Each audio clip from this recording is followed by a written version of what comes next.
Hello good morning students. आज हम पढ़ते हैं आर्की बैक्टीरिया। तो आर्की बैक्टीरिया का शुरुआत में थोड़ा सा इंट्रोडक्शन देते हैं हम कि आर्की बैक्टीरिया हम यहाँ क्यों पढ़ रहे हैं। क्योंकि सबसे पहले हमने शुरू किया था मोनेरा। तो मोनेरा के अंदर मोनेरा को दो कैटेगरी के अंदर डिवाइड किया गया था। एक तो थी हमारे पास यू बैक्टीरिया और दूसरा था आर्की बैक्टीरिया। तो मोनेरा का जो दूसरा पार्ट है यहाँ पे आर्की बैक्टीरिया, हम उसको शुरू कर रहे हैं यहाँ पे। तो आर्की जो बैक्टीरिया है इसके बारे में जब सबसे पहले बात आती है तो ये आती है कि Archie bacteria they evolve just after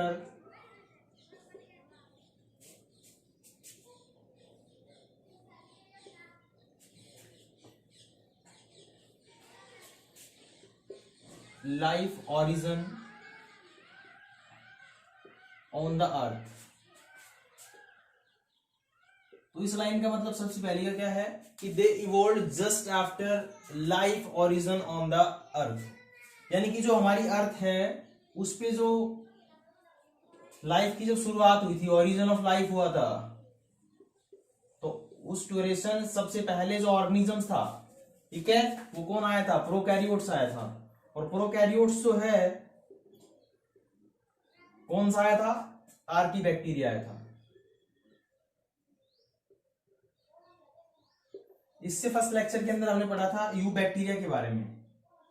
तो यू बैक्टीरिया जो है उसको हम मान लेते हैं कि ट्रू बैक्टीरिया। इसका मतलब ये नहीं कि ये रियल का है और ये नकली टाइप का फास्ट टाइप का नहीं। इसका मतलब ये है कि जो यू बैक्टीरिया है ये मॉडर्न बैक्टीरिया है।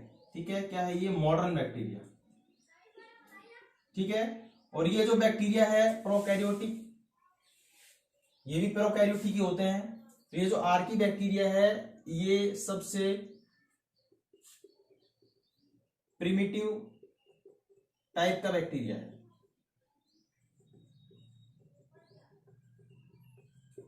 प्रिमिटिव का मतलब होता है कि जो इस दुनिया में सबसे पहले आया था, सबसे पहले जिसका ओरिजिन हुआ था। तो जो सबसे पहले ओरिजिन हुआ था बैक्टीरिया का, या ये कहें कि जब इस दुनिया के अंदर जीवन संभव हुआ था उसके सबसे पहले जो एक टाइप का जो माइक्रो ऑर्गेनिजम्स आया था, ठीक है, सबसे पहले तो माइक्रो ऑर्गेनिजम्स ही आए थे। तो उसके अंदर जो सबसे पहले आया था वो कौन आया था? आर्की बैक्टीरिया आया था। ठीक है, इसके बाद आया था यू बैक्टीरिया। तो सबसे पहली लाइन का मतलब यही था कि भाई जब ओरिजिन हुआ है इस अर्थ पे तो सबसे पहले कौन आया था? आर्की बैक्टीरिया आया था। ठीक है, सेकंड जो इसके बारे में लाइन है उसका मतलब है they can alive in extreme condition.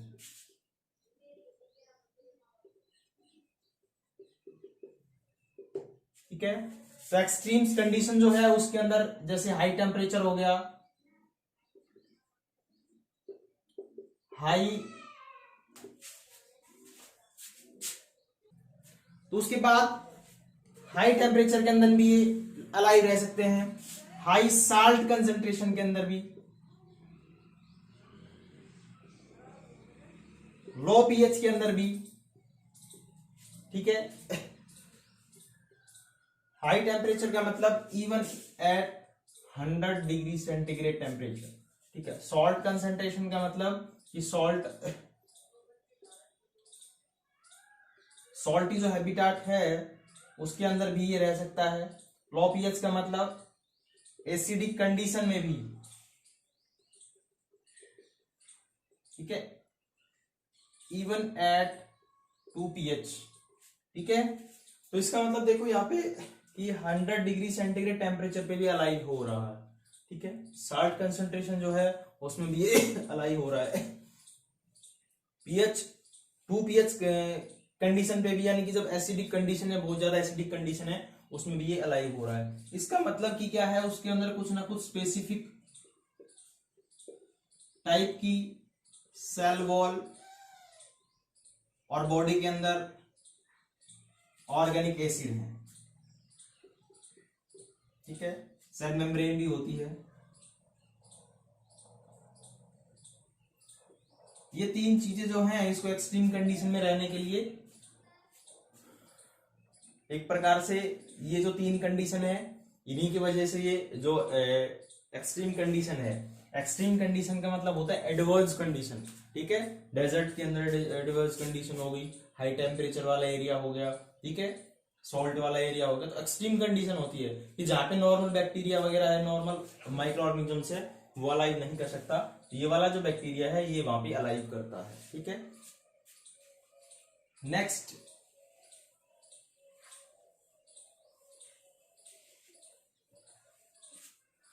जो आर्की बैक्टीरिया है इसको दो कैटेगरी के अंदर डिवाइड किया गया है।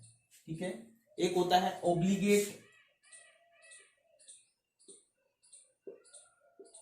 ओब्लिगेट टाइप का एनारोबिक बैक्टीरिया,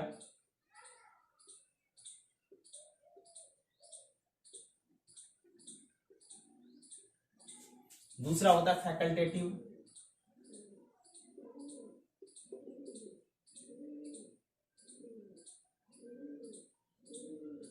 एनारोबिक बैक्टीरिया।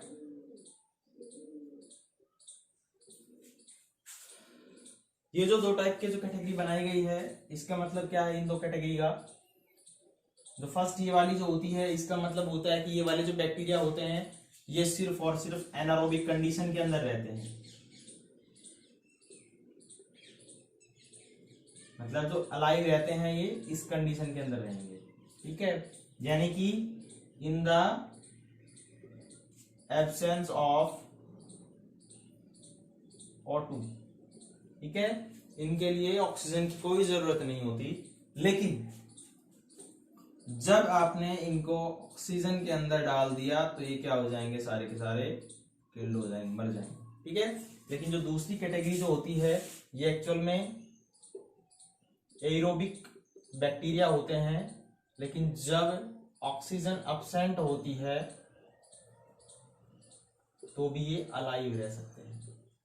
ठीक है, इसी वजह से इनको फैकल्टेटिव एनारोबिक बैक्टीरिया बोलते हैं। देखो ओब्लिगेट जो एनारोबिक जो कंडीशन बैक्टीरिया वाले जो कंडीशन है उसमें क्या है कि ये बैक्टीरिया जो होते हैं ये अलाइव रह सकते हैं किसके अंदर, इन द अब्सेंस ऑफ, यानी कि इनको ऑक्सीजन की कोई जरूरत नहीं होती, लेकिन जब आप इसको ऑक्सीजन के अंदर डालते हो या जब वहां पे ऑक्सीजन प्रेजेंट होती है तो ये क्या हो जाते हैं, किल हो जाते हैं। फैकल्टेटिव एनारोबिक बैक्टीरिया जो है वो क्या रहते हैं, एक्चुअल में ये एरोबिक बैक्टीरिया है।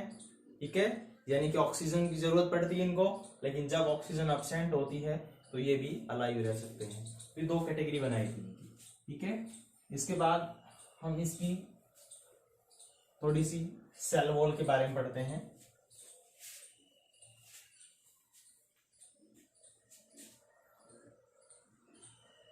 देखो ये जो आर्की बैक्टीरिया जो है इनकी जो सेल वॉल होती है वो डिफरेंट होती है किससे, as compare to you bacteria से। देखो यू बैक्टीरिया जो है, उस यू बैक्टीरिया के अंदर आपने पढ़ा था कि सेल वॉल जो होती है वो किसकी बनी होती है, पेप्टिडो ग्लाइकोन। ठीक है, तो पेप्टिडो ग्लाइकोन जो है उसकी बनी हुई होती है, लेकिन ये जो आर्की बैक्टीरिया होता है इसकी जो सेल वॉल होती है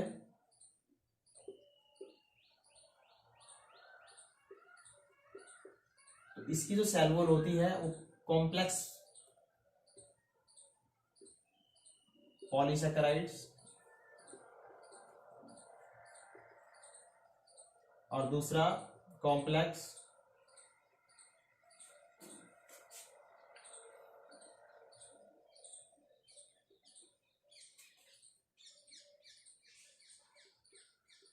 पॉलीपेप्टाइड। देखो अगर हम कंपेयर करना चाहें सेल वॉल के बारे में तो सेल वॉल आपको पता है कि जो बैक्टीरिया होता है उसकी आउटर मोस्ट लेयर होती है एनारोब, जिसके बारे में बात करते हैं, लेकिन इनके अंदर क्या है कि बाहर एक स्लाइम लेयर भी होती है। ठीक है, उस स्लाइम लेयर के अंदर, ठीक है, सिस्टम स्लाइम लेयर के जो अंदर की जो लेयर होती है उसको हम बोलते हैं, इसकी मिडिल लेयर भी बोल सकते हो आप, और नॉर्मली के अंदर आउटर मोस्ट भी बोल सकते हो। ठीक है, क्योंकि वो तो बाद में बनती है जब एडवर्स कंडीशन होती है सिचुएशन। तो ये जो सेल वॉल होती है ये आर्की बैक्टीरिया जो है, सॉरी जो यू बैक्टीरिया है उसके अंदर पेप्टिडोग्लाइकेन की बनी हुई होती है, जो आपको ऑलरेडी बता चुके हैं। और जो आर्की बैक्टीरिया है इसके अंदर कॉम्प्लेक्स मॉलिक्यूल ऑफ पॉलीसैकेराइड्स और पॉलीपेप्टाइड जो है इन दोनों की बनी हुई होती है। ठीक है, लेकिन इन दोनों के अंदर क्या है कि जब ये वाले मॉलिक्यूल्स प्रेजेंट होते हैं जिसके अंदर, वो क्या होती है, वो जो बैक्टीरिया होगा वो क्या होगा, हाईली एडवर्स कंडीशन के अंदर अपने आप को अलाइव रखता है। ठीक है, क्लियर है। तो ये जो सेल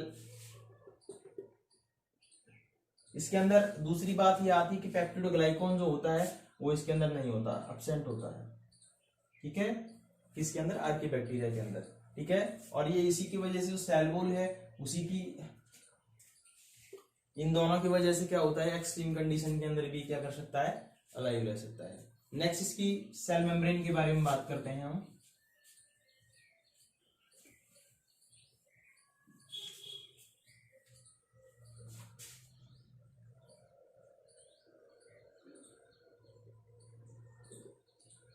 देखो सेल मेम्ब्रेन जो होती है वो भी, अगर हम यू बैक्टीरिया की बात करते हैं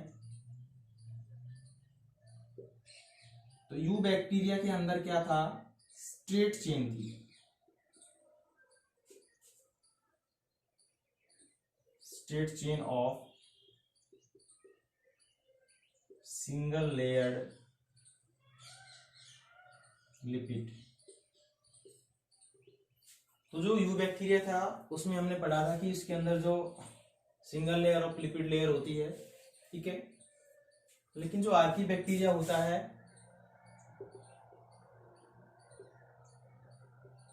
उस आर्की बैक्टीरिया के अंदर क्या होता है कि ये जो सिंगल लेयर्ड ही लिपिड की होती है, सिंगल लेयर्ड लिपिड लेयर होती है, but it is present in branched chain form। देखो यू बैक्टीरिया के अंदर सिंगल लेयर होती है किसकी, लिपिड की, और वो स्ट्रेट चेन होती है। ठीक है, लेकिन इसके अंदर क्या है, स्ट्रेट चेन ना होके ब्रांच्ड चेन फॉर्म में होती है। तो ये जो कंडीशन है ये भी उसको क्या करती है, हाईली रेसिस्टेंस प्रोवाइड करती है।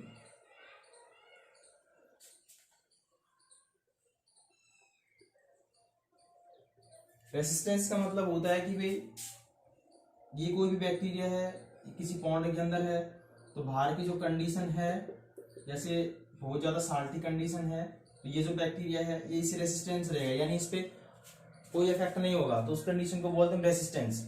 ठीक है, जैसे आपकी जो बॉडी है उसके अंदर अगर कोई माइक्रो ऑर्गेनिजम्स एंटर हो जाता है और आपकी इम्यून सिस्टम अच्छा है तो आपकी बॉडी उससे क्या रहेगी, रेसिस्टेंस रहेगी। ठीक है, यानी जो माइक्रो ऑर्गेनिजम्स आपकी बॉडी के अंदर एंटर हुआ है तो उससे आपकी बॉडी को कोई नुकसान नहीं होगा, क्योंकि आपकी बॉडी ऑलरेडी क्या है, इम्यून सिस्टम अच्छा है, तो क्या है, हाईली क्या है, रेजिस्टेंस है। ठीक है, तो ये था इसकी सेल मेम्ब्रेन के बारे में। नेक्स्ट आर्की बैक्टीरिया के बारे में अगर हम थोड़ा सा बात करते हैं तो उसके अंदर जो प्रोटीन्स होती है जो राइबोसोम्स बनाता है वो हाईली एसिडिक टाइप की होती है। ठीक है, ये जो राइबोसोमल से प्रोटीन्स होती है इसके अंदर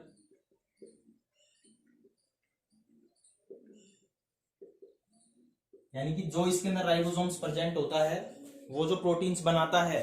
ठीक है, तो वो जो प्रोटीन्स होती है वो कैसी होती है, हाईली एसिडिक होती है।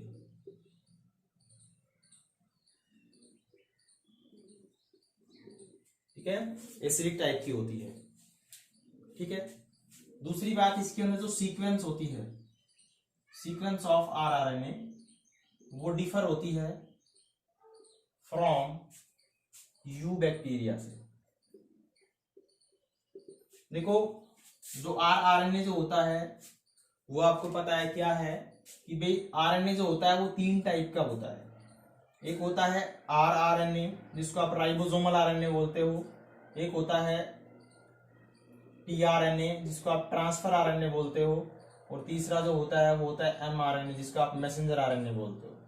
तो 3 टाइप के जो आरएनए होते हैं इसके अंदर जो ये आरआरएनए जो होता है उसकी सीक्वेंस का मतलब क्या होता है कि इसके ऊपर जो नाइट्रोजनस बेस होते हैं, ठीक है, एडेनिन, यूरेसिल, साइटोसिन और गुआनोसिन, ये 4 बेस होते हैं। आपको पता है नाइट्रोजनस बेस होते हैं, तो इसकी जो सीक्वेंस होती है, ठीक है, क्या होती है इसकी तो सीक्वेंस होती है वो अलग होती है किससे, यू बैक्टीरिया से। ठीक है, जैसे ए यू सी जी ऐसे सीक्वेंस होती है। तो सीक्वेंस का मतलब क्या होता है कि जो सीक्वेंस के अंदर हम लेते हैं कि भाई जो नाइट्रोजनस बेस होते हैं किस टाइप से अरेंज है उसके अंदर, तो उसको हम सीक्वेंस बोलते हैं। तो ये सीक्वेंस जो होती है आरआरएनए की, वो किसके अंदर, आर्की बैक्टीरिया के अंदर वो डिफर होती है किससे, यू बैक्टीरिया से। ठीक है। दूसरा, इसके अंदर जो डीएनए होता है वो उसके अंदर इंट्रॉन प्रेजेंट होता है। ठीक है। एक तो होता है इंट्रॉन और एक होता है एक्सट्रॉन। तो इंट्रॉन जो होता है वो नॉन कोडिंग पार्ट होता है। देखो ये कोई भी डीएनए है, फॉर एग्जांपल दिस। ठीक है। तो इसके अंदर आपको पता है कि भाई डीएनए जो होता है वो आरएनए बनाता है, और आरएनए जो होती है वो प्रोटीन बनाती है। ठीक है, क्लियर। तो इसके अंदर जो डीएनए है हमारा, इस डीएनए के अंदर कुछ ना कुछ कोडेड कोडॉन्स होते हैं जो इनडायरेक्टली प्रोटीन्स बनाते हैं। ठीक है। तो जो प्रोटीन को कोड करता है उसको हम कोडिंग पार्ट बोलते हैं, और जो नहीं करता उसको हम नॉन कोडिंग पार्ट बोलते हैं। ठीक है। तो ये वाला जो होता है ये कोड करता है तो प्रोटीन बनाएगा ये, लेकिन इसके अलावा कुछ ऐसा पार्ट्स होता है जो प्रोटीन को कोड नहीं करता, उसको नॉन कोडिंग सीक्वेंस बोलते हैं। तो इंट्रॉन वो पार्ट होता है, वो सीक्वेंस होती है जो प्रोटीन नहीं बनाती। तो आर्की बैक्टीरिया जो होता है उसके अंदर कुछ ऐसी सीक्वेंसिंग भी होती है जो प्रोटीन नहीं बनाती। तो इंट्रॉन टाइप का डीएनए भी होता है इसके अंदर। दूसरे क्या है कि इसके अंदर हिस्टोन प्रोटीन्स प्रेजेंट होती है।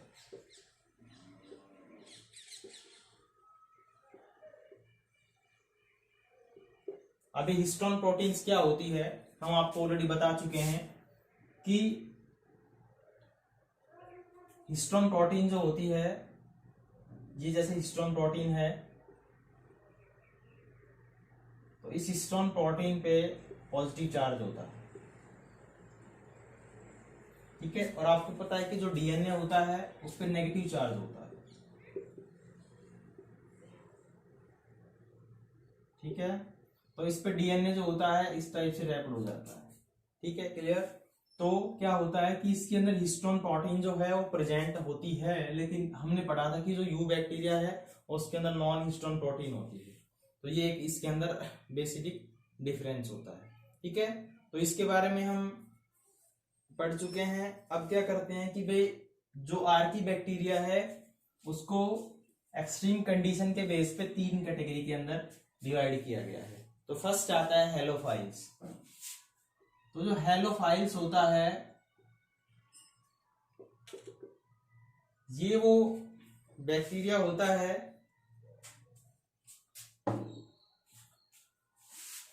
हेलो का मतलब होता है साल्ट। ठीक है। तो ये क्या होता है कि हाईली साल्टी जो एरिया है उसके अंदर भी ये अलाइव रह सकता है। क्या रीजन क्या है इसका, हम यहाँ पे कंपेयर कर रहे हैं कि भाई ये हमने 2 मीडियम लिए हैं जिसके अंदर बहुत सारा पानी भरा हुआ है और उसके अंदर साल्ट है।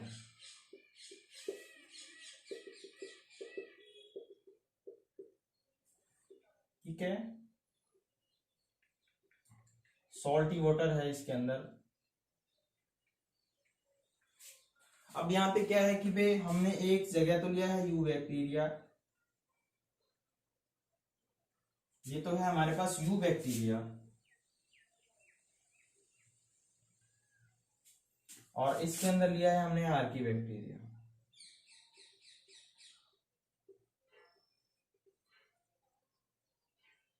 ठीक है। अब यहाँ पे क्या करवा रहे हैं हम कि भाई यहाँ पे दोनों के अंदर सॉल्ट वाटर है। ठीक है। तो जो यू बैक्टीरिया है ये आपको पता है कि सॉल्ट वाटर के अंदर अलाइव नहीं रह सकता, अपने आप को टॉलरेंस नहीं कर सकता, टॉलरेट नहीं कर सकता। तो इसके अंदर क्या होता है कि भाई ये जो बैक्टीरिया है इसके अंदर क्या है कि यहाँ पे बाहर की तरफ वाटर की कंसंट्रेशन तो क्या है, वाटर कंसंट्रेशन जो है वो है लो यहाँ पे, ठीक है। क्या है, वाटर कंसेंट्रेशन लो है, क्योंकि इसके अंदर वाटर के अंदर क्या भरा हुआ है, सॉल्ट भरा हुआ है, ठीक है। कि मानो भाई 90% वाटर है इसके अंदर, 5% क्या है, सॉल्ट है। ये जो बैक्टीरिया है इसके अंदर क्या है कि भाई 0.5% जो है वो सॉल्ट है और 99.5 जो है वो क्या है, वाटर है, ठीक है। तो क्या होगा कि यहाँ पे औस देखो, यहाँ पे वाटर की कंसेंट्रेशन ज्यादा है और यहाँ पे वाटर की कंसेंट्रेशन कम है, क्योंकि इसके अंदर सॉल्ट डिजोल्व हो गया, ठीक है। 5% सॉल्ट डिजोल्व है यहाँ पे। तो इसके अंदर क्या हुआ कि वाटर की कंसेंट्रेशन जो है वो बाहर क्या है, लो है, और अंदर क्या है, हाई कंसेंट्रेशन ऑफ H2O है। तो इसके अंदर क्या होगा कि जो नॉर्मल बैक्टीरिया है उसके अंदर जो इसका जो वाटर मॉलिक्यूल्स है वो मूव करेगा अंदर से बाहर की तरफ, ठीक है। आपने ऑस्मोसिस पढ़ा होगा, तो ऑस्मोसिस जो है वो बता रहे हैं हम यहाँ पे। तो इसके अंदर बाहर की तरफ वाटर मॉलिक्यूल्स मूव कर जाएंगे और ये जो सेल है इसकी श्रिंक हो जाएगी और ये क्या हो जाएगा, किल्ड हो जाएगा, ठीक है। लेकिन जो आर्की बैक्टीरिया है, इस आर्की बैक्टीरिया के अंदर क्या हो रहा है यहाँ पे कि भाई यहाँ पे इसके पास बहुत सारे ऑर्गेनिक एसिड होते हैं। ये अपनी बॉडी के अंदर क्या रखता है, ऑर्गेनिक एसिड रखता है। अब ये जो ऑर्गेनिक एसिड जो है, ठीक है, इसकी कंसंट्रेशन और जो बाहर है सॉल्ट वगैरह, इसकी कंसंट्रेशन सेम रहती है, ठीक है। इसकी बॉडी इतनी एक्सट्रीम कंडीशन के अंदर भी रह रही है, उसका मतलब क्या है कि अपनी बॉडी के अंदर ये ऑर्गेनिक एसिड बना देता है, ठीक है। तो ऑर्गेनिक एसिड जो है वो यहाँ पे, और जो सॉल्ट है ये, ठीक है, यानी कि वाटर की कंसंट्रेशन भी जो है outside the Archie bacteria and inside the outside the Archie bacteria, inside the Archie bacteria. तो कंसंट्रेशन जो है वो क्या हो जाती है, यहाँ पे सेम हो जाती है। और जब सेम कंसंट्रेशन हो गई दोनों की तरफ, बाहर भी अंदर भी, तो वहां पे वाटर मॉलिक्यूल्स बाहर आउटसाइड मूव नहीं करेंगे। इस वजह से क्या होता है, ये बैक्टीरिया जो होता है अपने आप को रेसिस्टेंट रखता है किसके अंदर, सॉल्ट कंसंट्रेशन के अंदर। तो इस बैक्टीरिया को हम बोलते हैं हेलोफाइल्स। तो हेलोफाइल्स जो बैक्टीरिया होते हैं उसके अगर हम बात करते हैं तो हेलोबैक्टीरियम, हेलोकोकस होता है एक, हेलोबैक्टीरियम, हेलोकोकस, ये एक बैक्टीरिया होता है तो साल्ट कंसंट्रेशन के अंदर, एग्जांपल है इसका ही कि सॉल्ट कंसंट्रेशन के अंदर ये अपने आप को रेसिस्टेंस रख सकता है, ठीक है। तो ये था हेलोफिल्स बैक्टीरिया के बारे में। नेक्स्ट हम बात करते हैं थर्मो एसिडोफिलस बैक्टीरिया।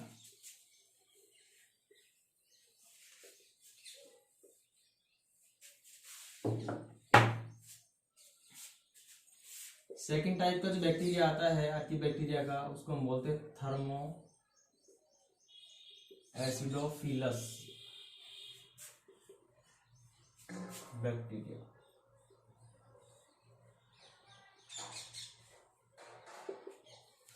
ये जो थर्मो एसिडोफिलस बैक्टीरिया जो होता है ये क्या कर सकता है कि ये हाईली रेसिस्टेंट होता है टू द हाई टेम्परेचर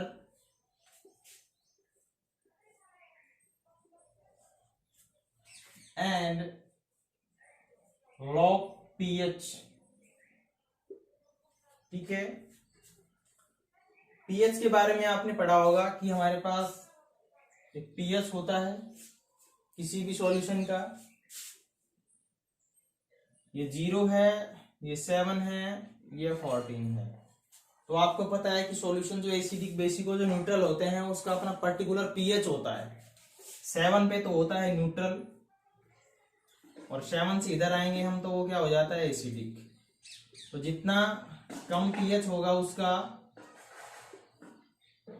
वो उतना ही मोर क्या होगा, एसिडिक होगा, ठीक है। केमिस्ट्री के अंदर आपने पढ़ा होगा 7 पे आते हैं तो वो न्यूट्रल हो जाता है, और 7 से जितना इस तरफ जाएंगे उतना ही क्या होगा, वो हाईली बेसिक होगा, ठीक है। नॉर्मली अगर टेस्ट के बारे में बात करते हैं तो एसिडिक जो होते हैं वो खट्टे होते हैं, ये कड़वे होते हैं, न्यूट्रल में कोई टेस्ट नहीं आता। तो क्या आता है कि highly resistance to the high temperature. High temperature का मतलब क्या है यहाँ पे कि 80 डिग्री सेंटीग्रेड टेम्परेचर पे भी वो क्या कर सकते हैं, अलाइव रह सकते हैं। ठीक है, कुछ ऐसे बैक्टीरिया होते हैं जो 100 डिग्री सेंटीग्रेड टेम्परेचर पे भी अलाइव रह सकते हैं। ठीक है, नॉर्मल नहीं रह सकता। हम खुद हैं इंसान, ये भी 37 डिग्री सेंटीग्रेड टेम्परेचर अपनी बॉडी का कांस्टेंट रहता है। बाहर का एनवायरनमेंट इससे ज्यादा होते ही पसीने आने शुरू हो जाते हैं, इससे कम होते ही शिवरिंग हो जाती है बॉडी के अंदर। लेकिन ये जो आर्की बैक्टीरिया होता है इतना हाई टेम्परेचर पे भी अपने आप को क्या करके रखता है, ये टॉलरेट करके रखता है। ठीक है, अगर पीएच के बारे में बात करते हैं तो 2 पीएच जो कि अगर डाल दी जाए किसी की बॉडी पे तो जला देता है, इतना खतरनाक पीएच होता है एसिड का ये। ठीक है, तो ये जो एसिड है जिसका पीएच 2 है उसके अंदर भी ये अलाइव रह सकता है। ठीक है, क्यों, रीजन क्या है? अगर सबसे पहले इसके एग्जांपल्स की बात करते हैं तो इसके अंदर एक आता है थर्मस एक्वेटिकस। ये एक बैक्टीरिया है, आर्की बैक्टीरिया है, जो इतने टेम्परेचर पे, हाई टेम्परेचर पे भी अपने आप को रेसिस्टेंस करके रखता है। ठीक है, और ये एक एंजाइम बनाता है, इसको टैग पॉलीमरेज बोलते हैं।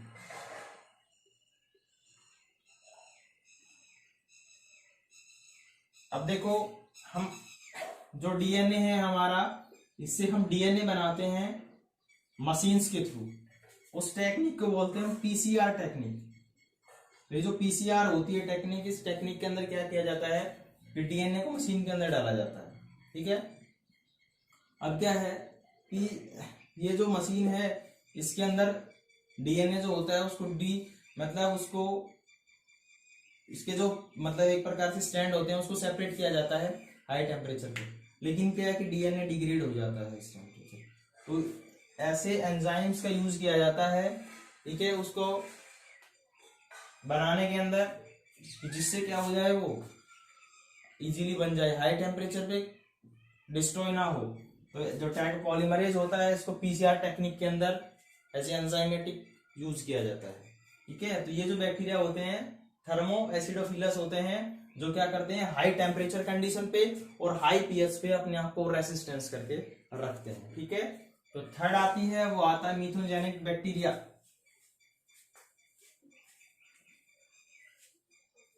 तो थर्ड टाइप जो लास्ट है हमारे पास वो है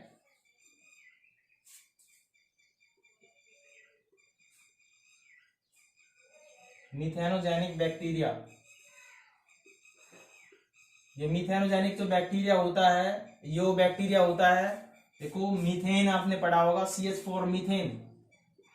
ठीक है, कार्बोनेट्स कंपाउंड के अंदर 10th क्लास के अंदर आया होगा, CH4 इज मीथेन। तो ये जो मीथेन है, मिथेनोजेनिक का मतलब, मीथेन जेनिक का मतलब होता है यहाँ पे जो प्रोड्यूस करता है या जनरेट करता है। ठीक है, तो ये वो बैक्टीरिया होते हैं जो मीथेन बनाते हैं। ठीक है, क्लियर। अब ये बैक्टीरिया जो होते हैं ये क्या करते हैं कि जो मार्स कहाँ पे रह सकते हैं, एक तो जो मार्सी एरिया है जिसको आप दलदली एरिया बोलते हो, तो उसके अंदर ये जो CO2 होती है, कार्बन डाइऑक्साइड होती है, उसको कन्वर्ट कर देते हैं मीथेन के अंदर। ये मोस्ट इंपोर्टेंट चीज है, मैं बता देना चाह रहा हूं यहाँ पे।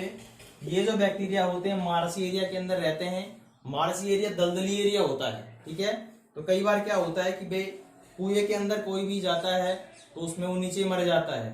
ठीक है, कई बार मर जाता है, ऐसे ही डेड हो जाता है। उसकी कारण क्या है, उसका रीजन यही है कि वो जो मार्सी एरिया है, जैसे ही वो नीचे गया तो उससे प्रोड्यूस होने वाली जो CO2 है वो कन्वर्ट हो जाती है किसके अंदर, CH4 के अंदर, मीथेन के अंदर। क्योंकि वहां पे कौन सा बैक्टीरिया प्रेजेंट है, आर्की बैक्टीरिया प्रेजेंट है। अगर आप मार्सी एरिया के अंदर बात करते हो कि मेनली कौन सा बैक्टीरिया होता है, तो मिथेनोबैक्टीरियम होता है। तो मिथेनोबैक्टीरियम जो है ये एक ऐसा बैक्टीरिया होता है जो प्रेजेंट होता है किसके अंदर, मार्सी एरिया के अंदर। अब जब मार्सी एरिया के अंदर जो इंसान गया है नीचे, उसके उसकी बॉडी से जो CO2 रिलीज हुई है ड्यूरिंग रेस्पायरेशन, तो उसको कन्वर्ट कर देता है मीथेन के अंदर। अब मीथेन जो होते हैं टॉक्सिक होती है, बॉडी के अंदर जाने के बाद क्या कर देती है, उसको डेड कर देती है। ठीक है, तो ये मीथेनोजेनिक बैक्टीरिया कुछ मारस एरिया के अंदर प्रेजेंट होते हैं। कुछ क्या होते हैं कि बैक्टीरिया जो होते हैं वो जो काऊ का जो डंग होता है, जिसको नॉर्मली गोबर बोलते हो आप, ठीक है, तो उसके अंदर जो ऑर्गेनिक सब्सटेंस होते हैं, उसके अंदर जो ऑर्गेनिक सब्सटेंस होते हैं उसको कन्वर्ट कर देता है बायोगैस के अंदर। अबे जो बायोगैस होती है ये भी किस कंपोनेंट है, मीथेन का कंपोनेंट है, मीथेन प्रेजेंट होता है इसके अंदर बायोगैस। ठीक है, तो डंग जो होता है काऊ का, ठीक है, या फिर बफेलो वगैरह का, उसके अंदर जो ऑर्गेनिक सब्सटेंस होता है उसको ये फर्मेंटेशन प्रोसेस के थ्रू क्या कर देता है, बायोगैस के अंदर बदल देता है, इसके अंदर मीथेन होती है। ठीक है, इसका एग्जांपल भी यही होता है, मीथेनोबैक्टीरियम।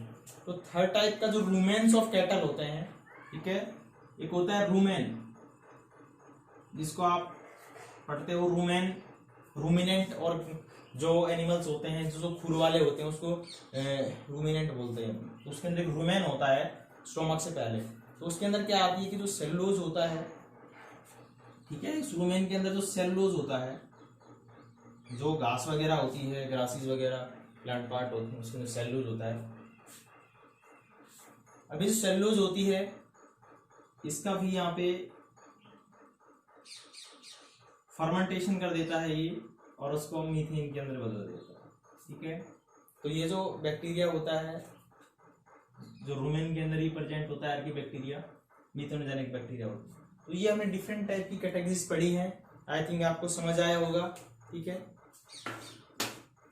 Thanks for today.